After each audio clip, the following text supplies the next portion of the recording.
Good morning, everyone, and welcome to Donna Davis Presents. I am Donna Davis.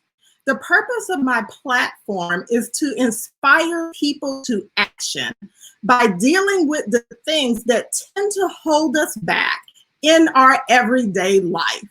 Today, we will be talking about how everything that is broken in our lives should not necessarily be mended.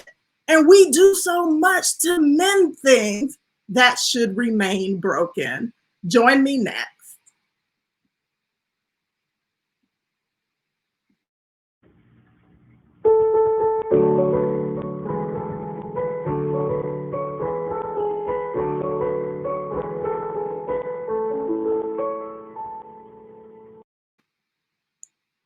So today we are going to be talking about how every broken thing should not be mended.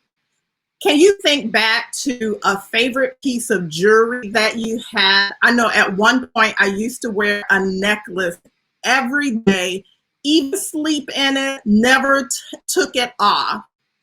And at some point, the necklace broke, the chain broke. So of course, me, in trying to fix everything myself, tried to connect the pieces of the chain back together again, only to discover that the little hole is a little bit too big and it'll shift out and fall out again. Now, I could use my teeth to kind of make it as tight, but sometimes it doesn't quite work. So I ended up taking it to a jeweler. We ended up taking our broken chains to a jeweler. And what they do is they remove a few of the links from it, put it back together, and it is as good as new. No one can tell that our necklace was ever broken. And if somebody would say, show me where it was broken and where it was repaired, we would go over the smoothness of the chain, and there is no way, unless we actually counted the links before it was repaired, there's no way that we could say, this is where it was broken or that is where it was broken. So our broken necklace was repaired as if nothing ever happened to it. And that's the way that we want it to be. We also have sometimes in our friendships or relationships with other people that different things tend to happen to us. And for whatever reason, we got over a bad spell and we want to bring ourselves back together again. So we communicate, we forgive each other, we say we're not going to talk about that anymore. That only made our friendship stronger. And that friendship or that relationship is mended. And that also is a great thing. Now, sometimes when we attempt to mend broken things, we use the wrong resources. We use things that won't necessarily fit, that won't necessarily solve the problem. For example, if our roof starts leaking and we have a hole in the roof that's causing the leak, and we go up on the roof and we say, I got some stuff I can put on here, I can patch it up, but you used the wrong thing. So the next time a downpour comes, not only does the leak breaks in, but it begins to get bigger. And if you go back up on the roof and use the same thing you used before to repair it, you're like, I don't know why that didn't work, I'll just put more on it. And the next time, another downpour, until you find your roof have collapsed on your house and you have to replace the entire roof because you did not use the correct materials to correctly bond it together.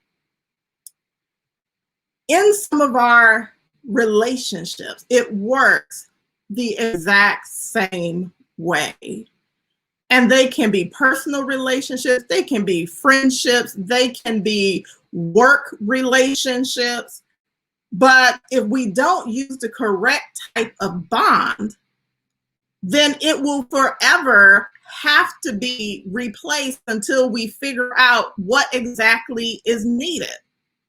Our problem sometimes is that we're trying to fix things, we're trying to repair things that should not be repaired. Some broken things just need to remain broken.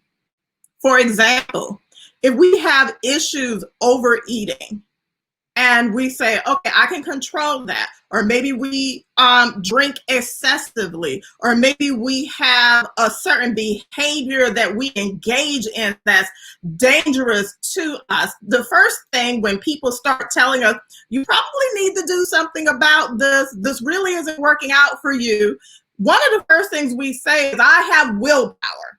So, and what do we do with willpower? We say, you know what? I'm going to stop overeating. I'm going to stop drinking as much. I'm going to stop that behavior because you're right. That behavior is dangerous, but I can stop it because I have willpower. This negative behavior doesn't have power over me. And what will happen, for example, is we may actually stop the behavior. We may actually conquer whatever the issue is for a week. Oh no, I haven't eaten anything that I shouldn't eat in a week. Oh, I haven't done that in a month. Oh, I'm good. I've done that. I haven't done that in 2 months. And then one day, it's like, oh, we find ourselves in that broken spot. We find ourselves surrendering back to the thing that we thought we had broken. Because consciously or unconsciously, even though we had broken that habit, those pieces were still laying there side by side. And if we were putting all of our energy into stop doing that, the moment our energy flare away from stop doing that, it unconsciously began to come back together. And we find ourselves in the exact same spot that we thought we had conquered because we hadn't done it in so long. The pieces find themselves soldered back together. And then it discourages us, or then we say, okay, that's okay, I did it once, I can do it again. And it becomes a cycle of us doing the exact same thing over and over and over again. Because we're trying to break these bonds. And actually what we're doing when we break the bonds at some point over time, we're mending them back together again. And every broken thing does not need to be mended. And you say, well, you know, we break every chain, and when we break the chains are gone. But let me tell you, if those chains are on the floor side by side, they can find their way somehow soldered back together. And it may even have the teeth mark of you trying to put them back together again. So chains like that don't need to be broken. They need to be destroyed. They need to be destroyed. Amen, Tawana. Thank you for joining me. They need to be destroyed. Because if you simply break chains, just like your necklace with a missing piece, you will find yourself trying to put that chain back together again. And you may say, not me. When I'm done with you, I'm done with you. But no, when people start coming and they apologize and they say, I'm so sorry, will you forgive me? Because some of the chains that need to be broken are what other people think about us. Sometimes we try to please too many people, and we do everything. We pour ourselves out. Oh, this is what you want me to do. And when they say, no, not that. Oh, this is what you want me to do. And we spend our time trying to please all these people. And they know that that's your goal. So what they're going to do is not be satisfied with what you're giving. They're going to want more. The more you give, the more they want. And then you find that you no longer exist when you're in their presence because it's about them. Now, you can disassociate yourself from someone, and somebody might say, we really shouldn't be doing that. We should be forgiving people. Yes, I can forgive you and disassociate with you in the same fashion that connected me to you in the past. I can say, you know what, sis? We're going to move forward, but when you start doing X, Y, Z, I am walking away. I am no longer accepting that behavior because it has to be destroyed. And the fact that you say that you're walking away from it is a good thing, but you have to do more than say it. I mean, having mantras that we repeat all the time is great, and they are wonderful, and we absolutely should be doing that. But we have to follow that up because it needs backup in order for it to stand, because a lot of times we all know people who say a whole bunch of things, and their actions do not correlate with it. So we want our actions to correlate with whatever mantra it is that we're saying. It's hard to break these chains, these bondages, these things that keep us from being whoever it is that we were called to be. Could you imagine someone that you look up to tell you that you're not going to be successful when you do X, Y, Z? Could you imagine someone that you love not supporting you? All of these type of things cause chains and bondages because their opinion matters, and they should matter, but not to the point that it stops us from being the people that we were called to be, from stopping our greatness from coming forward. Chains do not need to be mended. They need to be destroyed.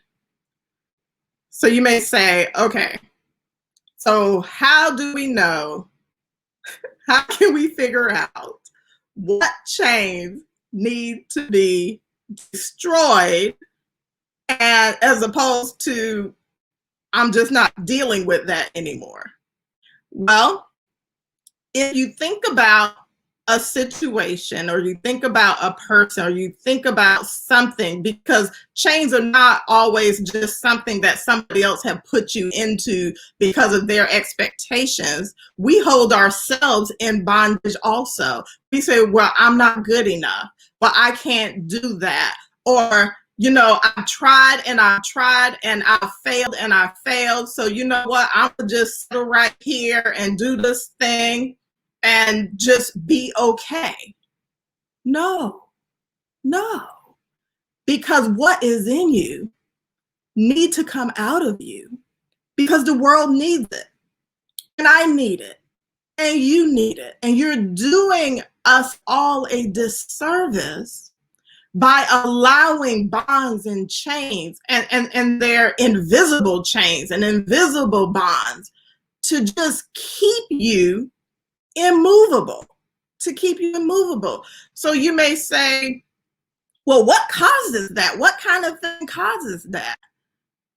It's something called roots, deep roots. I'm talking about tree roots. When a tree is growing, the roots grow deep down, and then the roots wrap around everything underneath it. So sometimes when somebody's cutting down a tree and they're trying to get to the roots, it is way down. It's like 20 feet down. And it's like, whoa, how did these roots get so deep?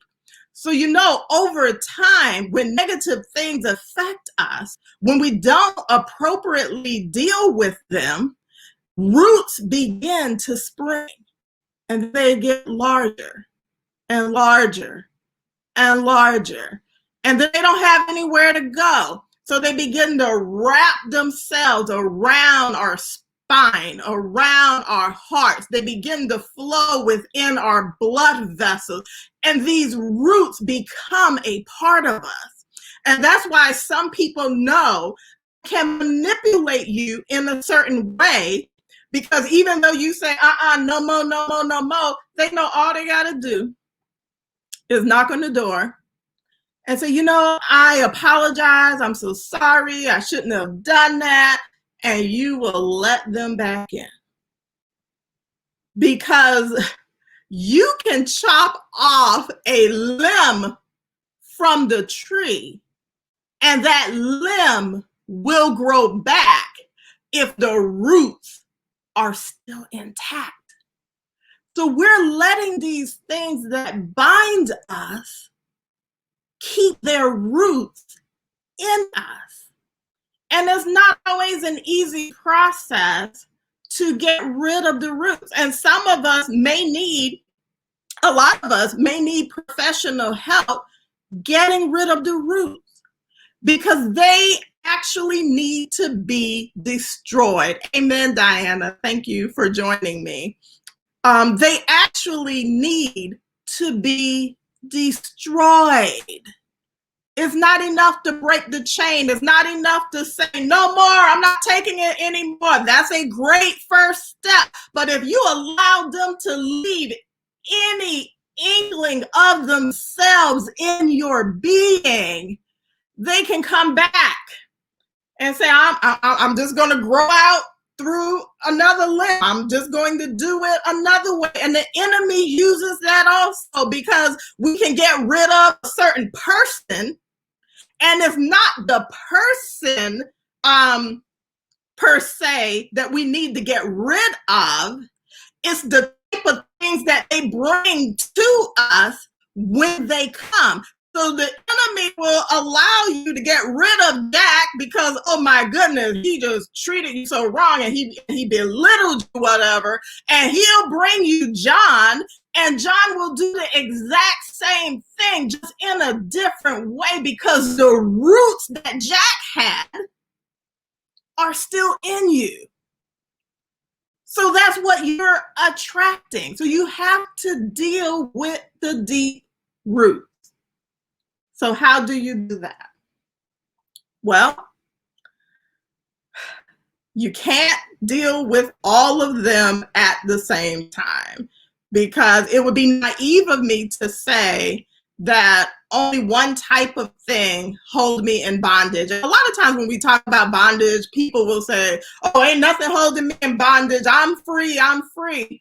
But when we think about bondage, we need to think about things that hold us back from being the people that we were called to be. I talked a lot last time about fear. Fear could be a bondage. Our low self-esteem can be a bondage. Anything can be a bondage that holds us back. So we don't necessarily need to think about bondage as being a person holding us in captivity or anything, but it definitely includes that as well. So we need to deal with one bondage at a time. If you say, for example, oh my goodness, I just have such a low self-esteem. I would be doing more with my life. I would be stepping out and doing certain things, but I have just such a low self-esteem. So let's deal with that bondage right now. when you think about what it is that you want to do and it causes you to feel inferior, think about those feelings.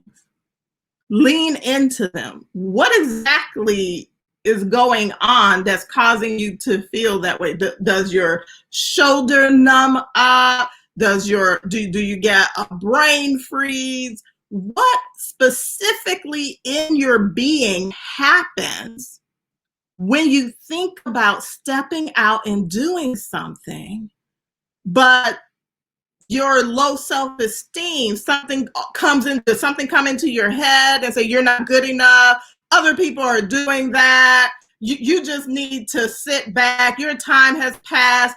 Think about all of those things and then allow yourself to feel whatever it is that you feel when those things occur. Allow yourself to feel. And when you begin feeling those feelings, think back to when was the first time you felt this way? Was it something that somebody said to you when you were 10 years old? Girl, I don't know what you think who you think you are, but you're not going to make it in this world. And things happen like that. And we got to be careful what we pour into children, and because it follows them from generation to generation. And it's easy to say, oh, you just need to get over that. But if that is deep roots, you don't just get over it. If you don't deal with it, if you don't acknowledge it.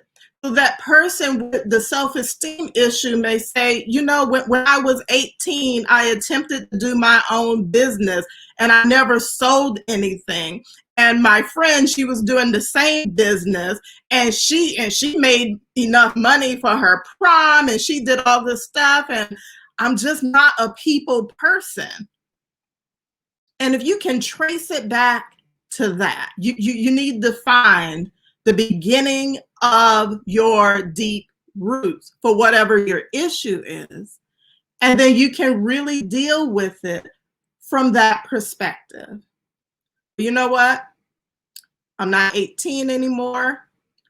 I'm not competing with anybody. And this feeling of low self-esteem that I'm not enough, I'm going to acknowledge it and I'm going to work through it. And then one day you will wake up, or it may even happen in the middle of the day. You will think about starting your business. You will think about stepping out into what you have been called to step out into. And then you will be like, wow, I can do this. No, there's nothing holding me back. And it's not because you're pumping yourself up. It's not because you're giving yourself words of affirmations to stand by. It's because you dealt with the deep root and that thing no longer have a hold over you. And you can step out. And even if you don't achieve what it is that you think you should achieve initially, you're not going to let that stop you, because you'll understand that if it's for you, it's going to come to pass and no one can stand in your way. So you want to be able to deal with the deep roots. So let's continue to break chains. I totally agree. Break every chain. Let's continue to break chains. But once we break them, let's destroy them. Let's destroy those chains, okay? And just to share with you a personal story of mine of breaking chains is when I was in my 30s, I went to my doctor just for a regular checkup. Hi, April. Hi, Tamika. I went to my doctor just for a regular checkup. And my doctor scared me beyond belief. I was sitting on the table and my doctor said, your cholesterol is so high. you need medication right now. You need to let me know what pharmacy you want me to call this prescription into, because on your way home, you need to go pick it up. And I was so scared. That was the only information the doctor gave me. My cholesterol was so high and I needed medication to bring it down. And I was shaking, and I gave them the name of the pharmacy, and I looked up the phone number on my phone, and I said, okay. And I got in my car and I was so distraught. And on my way to the pharmacy, I began thinking about that thing, because my cholesterol was not a hereditary issue. It was a dietary issue. So that much I knew, because I asked them, is this something in my genetics? And so basically they were like, no, you just eat too much of the wrong food and your arteries are like, we're getting clogged, we're getting clogged. So on my way home, it was selfish.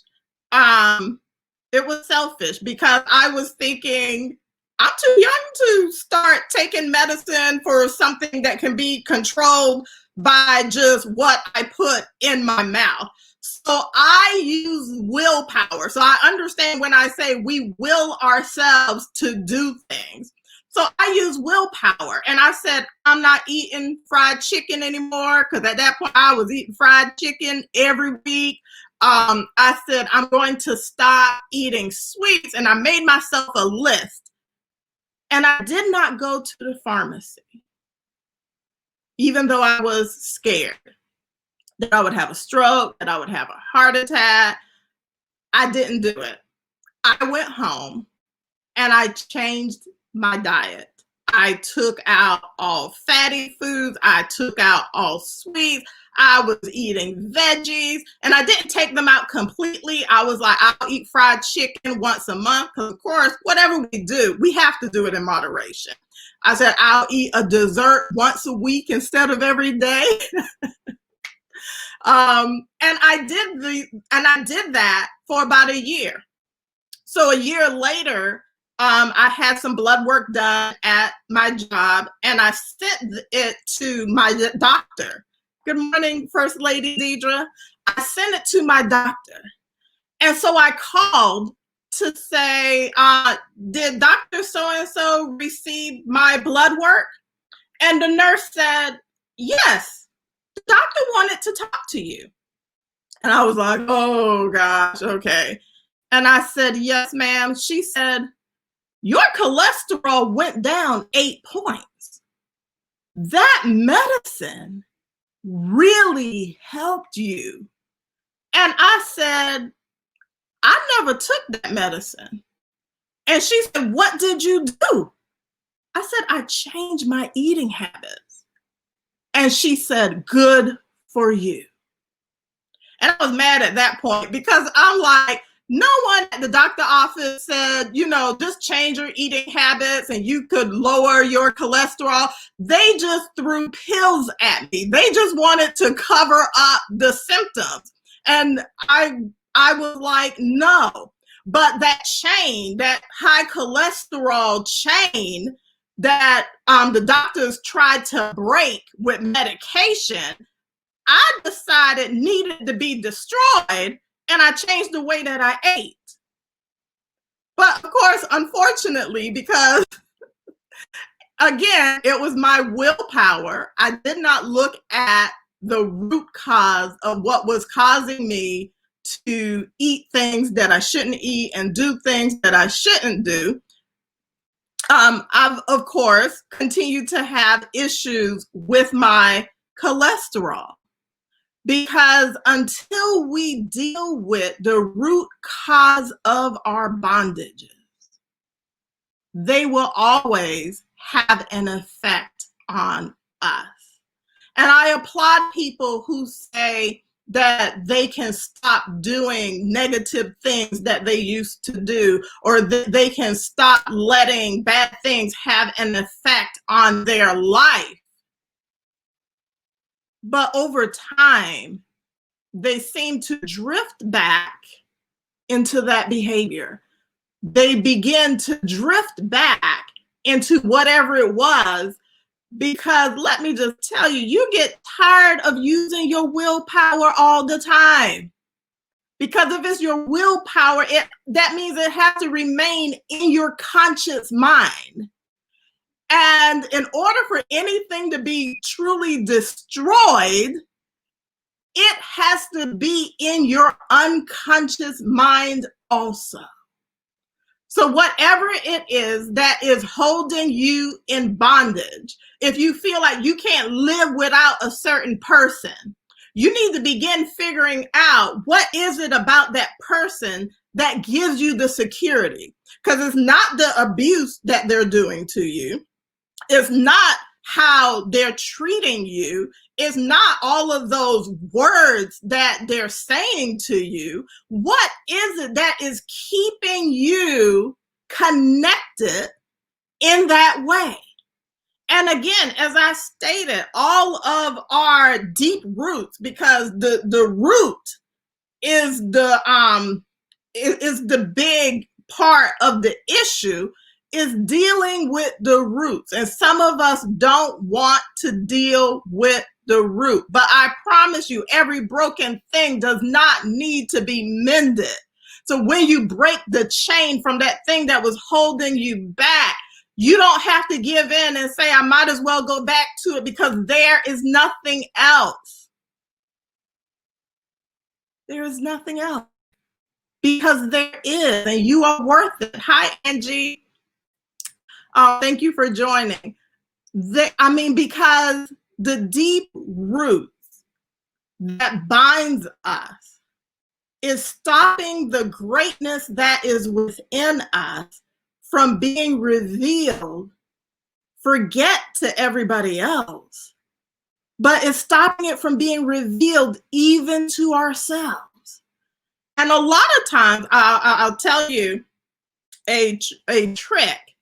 The enemy knows the greatness that God has placed in each and every one of you.